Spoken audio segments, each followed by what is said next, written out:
Hello, everybody. Welcome to another amazing, wonderful, fantastic webinar.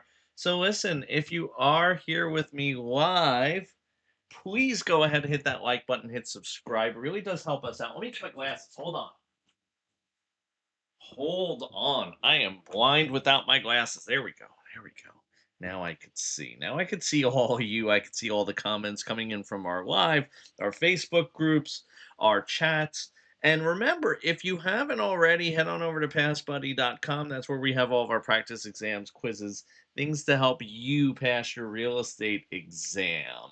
So, without further ado, we're going to be jumping into finance today. So, if you do have any finance questions, I'm more than happy to try to answer them for you, get you to where you need to be for that. So, um, what I'm going to tell you is this. Like I said, let's jump into a finance exam, shall we? Let's jump right into it. So, let's take a look at this first question. This first question says, all the following result in involuntary alienation except land contract, foreclosure, condemnation under eminent domain, or adverse possession. So, what we're talking about is involuntary transfer, because to alienate means to transfer, right? So, involuntary transfer.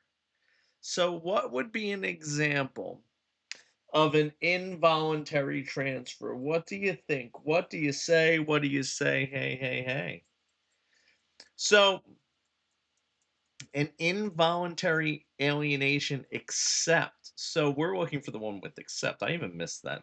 So we're looking for the one that isn't involuntary alienation. Look at this. You see, this is how easy. So you want to know what's funny?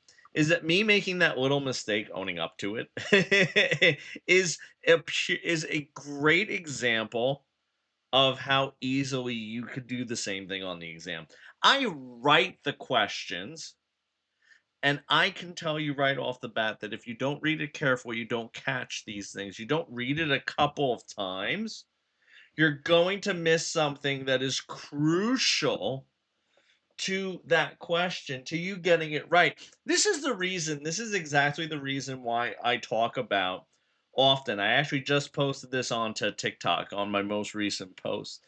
Actually, a couple of posts ago, in regards to focusing on the scores. So, how many of you have taken the test and actually then gotten your scores back and then said, "Oh my gosh, gee willikers, I need to focus on this because I didn't score too well in that." And something that I tell students all the time is that test scores are great if you have a real, true knowledge deficit, right? You have a true knowledge deficit, you score 0 points in one section out of like 10, then we know that you really do genuinely have a problem there. But if you're just missing a question here and there, what happens is the scores do not tell you why you're getting the question wrong. It doesn't tell you, hey, did you get it wrong because you just misread it like I just did? Or because you don't understand the question, right? Does that mean you have to put more knowledge into it or you have to put more effort into your test taking skills? Because both of those things are going to come into play in regards to you passing the exam. So, this one would be a land contract. So, here's what happens. So, foreclosure is an involuntary alienation. If the government, okay, goes ahead and condemns your property, says, hey, your property is condemned, we are going to exercise our right of eminent domain. So listen to this statement. The government's right is eminent domain. They have the right to take your property for a higher and greater public use through the process of condemnation. Condemnation is the process. Okay. Condemnation is the process there. So that's the situation with that. What about adverse possession? What is that? What is adverse possession? Because I think that people know what foreclosure is. Condemnation under eminent domain. I think people do get a good idea as to what that is as well. But what is adverse possession? Okay. What is adverse possession? Type that into the chat if you're here with me live. I see a couple of you on our various platforms. So, um, what I'm going to tell you is this: adverse possession is when someone uses a property for a certain period of time, similar to easement by prescription, but at the end of it, they're looking for actual title to the property. So instead of getting a permanent right to use the property, they're looking for title to the property.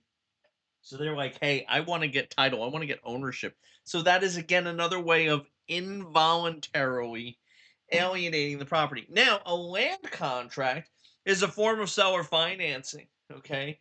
So basically, that is a way that a seller could finance it where they retain legal title to the property. Okay. So it's a situation where that would be voluntary. That would be voluntary. So good job for those of you who did get it. So let's keep it moving. Let's keep it grooving. And remember, if you are here with me live, go ahead and feel free to ask any questions in the chat. And I will take any questions on the business, on the test, anything like that. So let's look at this next one. This says when financing FHA loans, the amount financed is based on the lower of the appraised value or the purchase price, the purchase price, the funds required for renovation, or the requested amount. So this is asking you, okay, what is the loan to value ratio based off of? That's basically what this question is saying. It words it a little differently for you, but another way to put this is what is the loan to value ratio or the LTV based off of, right? What is the LTV based off of, right? So, what is that based off of? So, some people say, now here's the thing. There are some people in the chat who will say the purchase price, right? It's based off of what you buy it for. You buy it for X, and then basically what happens is you will then have the loan based off that. For a lot of people, that makes sense. But the loan to value ratio is based off of the appraised value or the purchase price, whichever is lower. Because let me give you an example as to why it is that. What is the reasoning behind that, right? So, and this is why a property could underappraise, right? This is why a property could underappraise.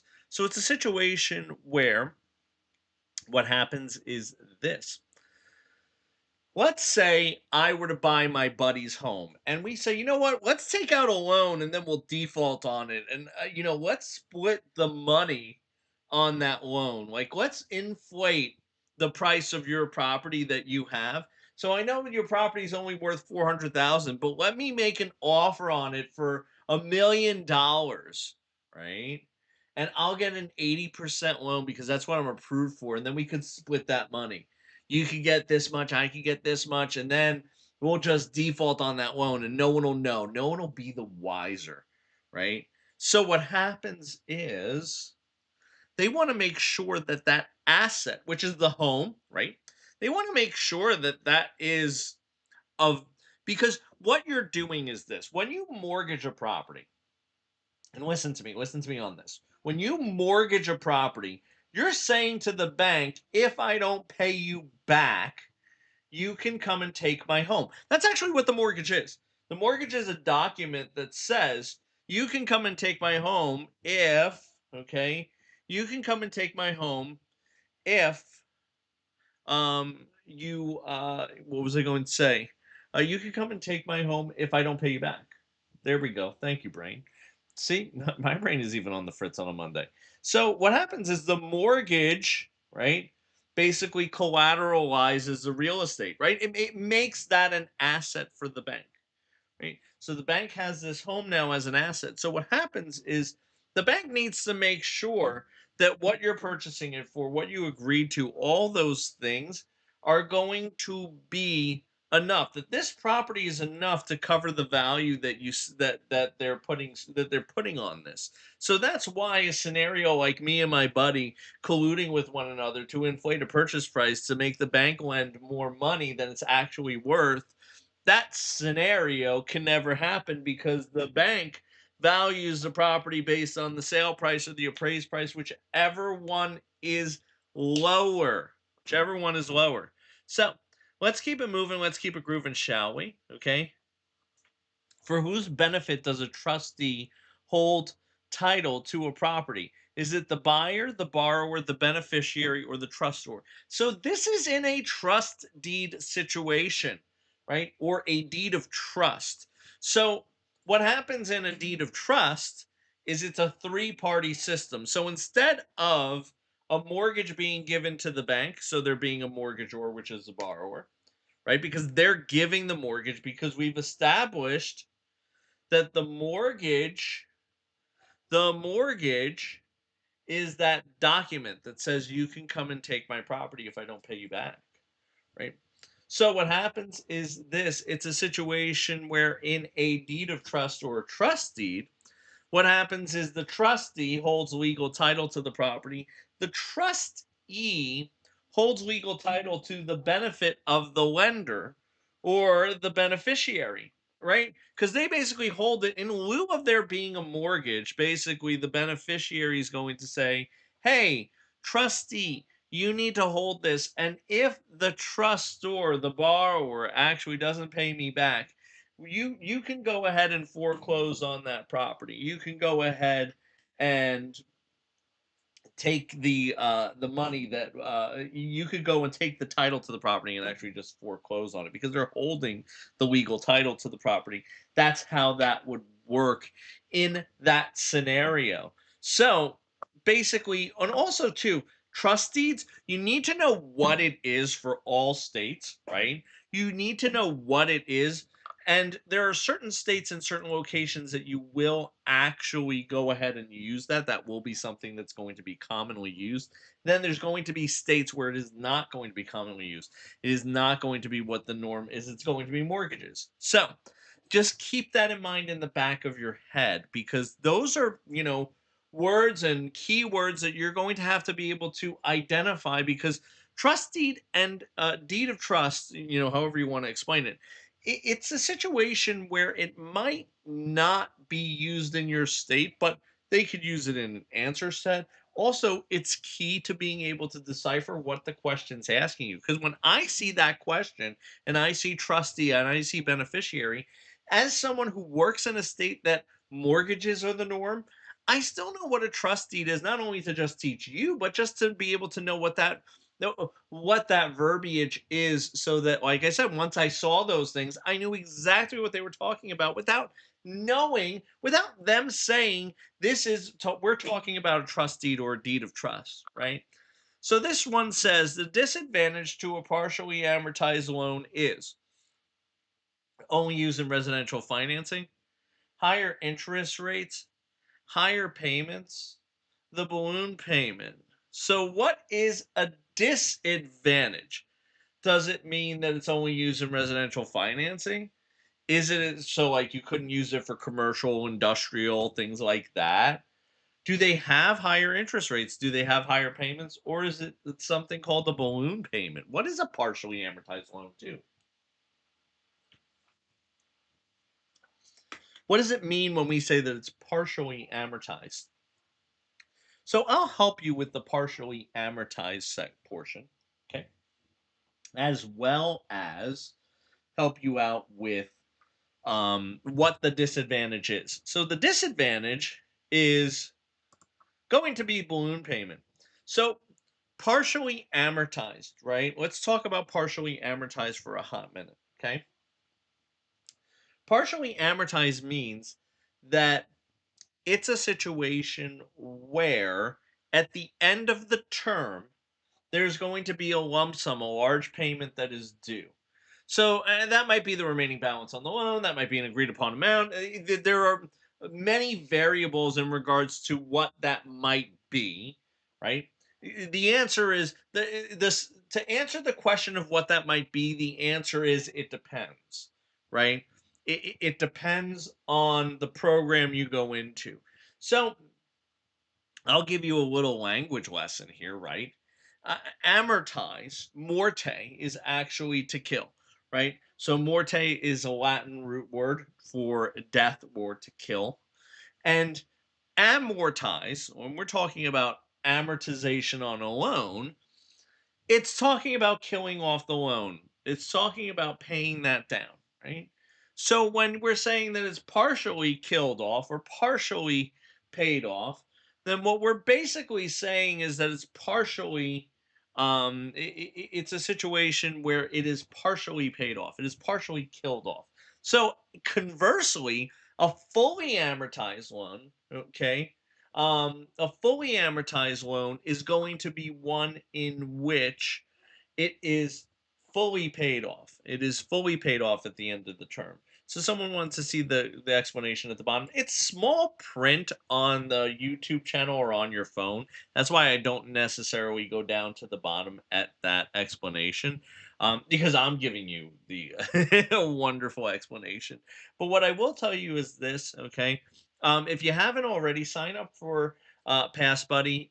So go on over to passbuddy.com, sign up for a membership, and what I'm going to tell you is this: you can have access to all the questions that we're doing here, as well as many, many more. Access to our webinars, tutoring, anything like that. And what I will tell you too is this: soon we are going to make the webinars for members only. So basically, now as we're launching, going into the first couple of months, what I'm doing is I'm letting everyone on YouTube, all of our everyone who's belongs to our Facebook groups, be able to view these webinars. But soon enough, what we're going to do is we are going to basically make this a members only thing. But keep in mind, we are on other social media like TikTok, things like that.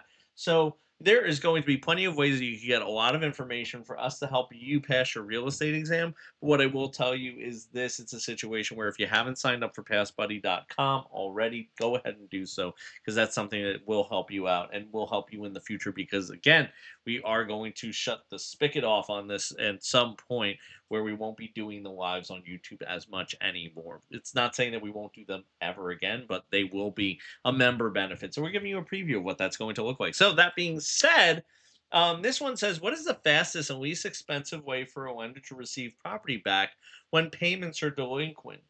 Is it a writ of restitution, foreclosure by advertisement, deed in lieu, which is also known as deed in lieu of foreclosure or cash for keys, or judicial foreclosure? Okay.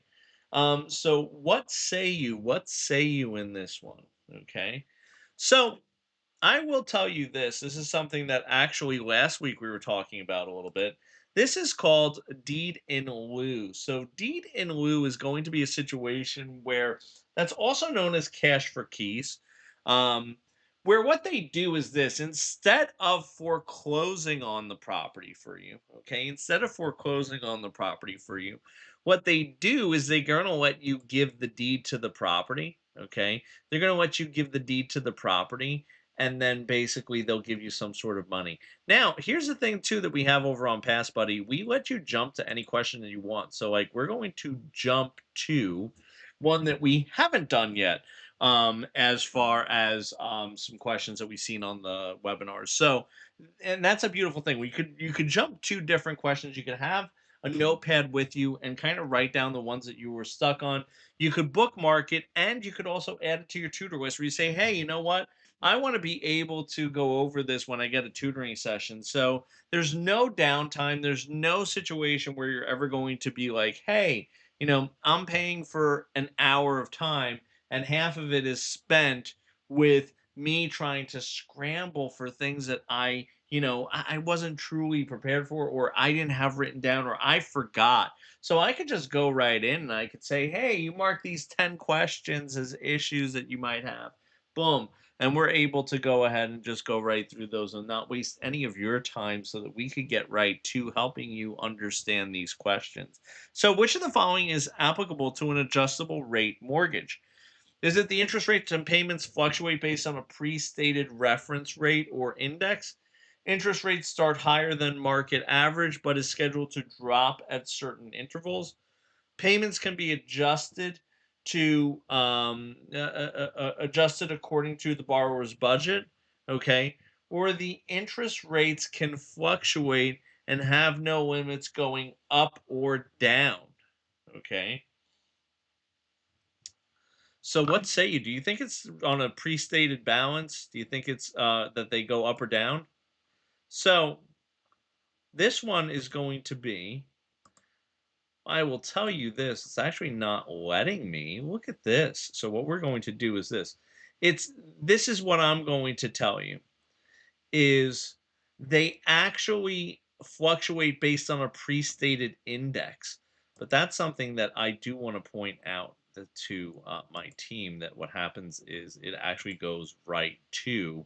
It doesn't let you answer that. So I want to point that out, and that's a good thing. That's why I also do this so that if there is something that I see, I'm always able to kind of catch it like that. But that was an interesting one. So let's go ahead. Let's take a look at this question. This one says, a loan that is made to a home buyer who has a low credit score and carries a higher than market interest rate is known as a bridge loan, a subprime loan, a reverse mortgage loan, or a home equity loan. What say you? What say you? So we're talking about something that takes a higher interest rate, something that's going to be riskier. Okay. Actually, these types of loans, when they were very prevalent. Let me say this. These types of loans were very prevalent prior to the crash of 2008. Okay. It was one of the reasons why the issuing of these loans at the issuance of these loans at a higher occurrence, like doing more of these, caused there to be a great risk, caused there to be a situation where, what happened was the market was just not. It wasn't sustainable. Now, there's a lot of things that I could go into in regards to the market in 2008, but it was the issuance of a lot of subprime or higher risk loans. That's why. So, listen to what I'm going to tell you. Why are they at a higher interest rate? Because these are a higher risk. Okay. So, think about this. You ready? And I'm going to give you a couple of key buzzwords that I like to use. Okay. So, interest is rent on money, right? Hey, I'm loaning you money. This is the rent that you have for, me lending this money out to you, right? It's rent on money. That's a very simple way to understand it. Now, that being said, okay, because these are higher risk, the rent is higher. Think about it. If you had a higher risk tenant, okay, and let me just say this, if I had a tenant who no one else wanted, that has not paid their last 10 landlords, okay? Higher risk. Do you think their rent, and if I'm willing to, excuse me, rent to that tenant, okay? Do you think I would not charge them more money? I'd say, hey, you know what? I do have a rental for you, but you've been turned down by so many people, your rent is going to be higher.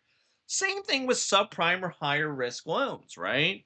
Higher risk loans are going to be a situation where those are going to be loans that are going to be at a higher interest rate, right? So, also, let me ask this question. What is a reverse mortgage for those of you who are here with me live? Remember, hit that like button, hit subscribe. It helps us out over here at the Pass Buddy team.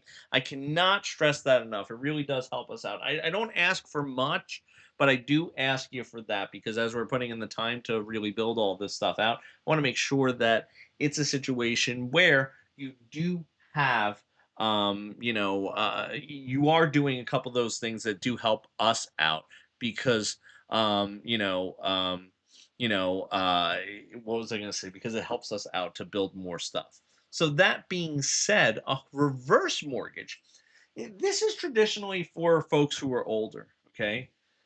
62 or older. Yeah, absolutely. Guess what? If you're watching, I think my old man right now, he's it's funny. My old man he's 73. He's downstairs watching The Price is Right. Do you think that he got a reverse mortgage or some sort of, medication or prescription drug commercial that he's watching right now? Probably. Listen, hand to God, I'm telling the truth. He's sitting down there, he's eating his rice aroni, watching The Price is Right, and he probably has at least seen one reverse mortgage. So yes, it is geared towards older folks who are in a home that what happens is it's their way to supplement the what was I going to say? Um their way to supplement their income, because what happens is basically the bank pays them. Okay, the bank pays them, and what happens is their tab or their outstanding balance, right? What happens is this: their outstanding balance is going to just increase. So every month they'll get a check for $1,500, a check for $2,000, a check for 1,000, whatever it might be, and then what they owe against the equity in their home just increases the outstanding balance, right? So, listen, that being said, I think this is a great place for us to stop for the day. I want to take a look at that little glitch that I saw in the Matrix, and I want to fix that. So, I'll get with my team and I'll show them that. But that being said, listen, if you haven't already checked out passbuddy.com, head on over to passbuddy.com. That's where you have all our questions, quizzes, tips, tricks. And remember, whether you're watching live or on recording, just please hit that like button, hit subscribe, really does help us out. And everyone, I will see you again real soon. Have a great one, everybody.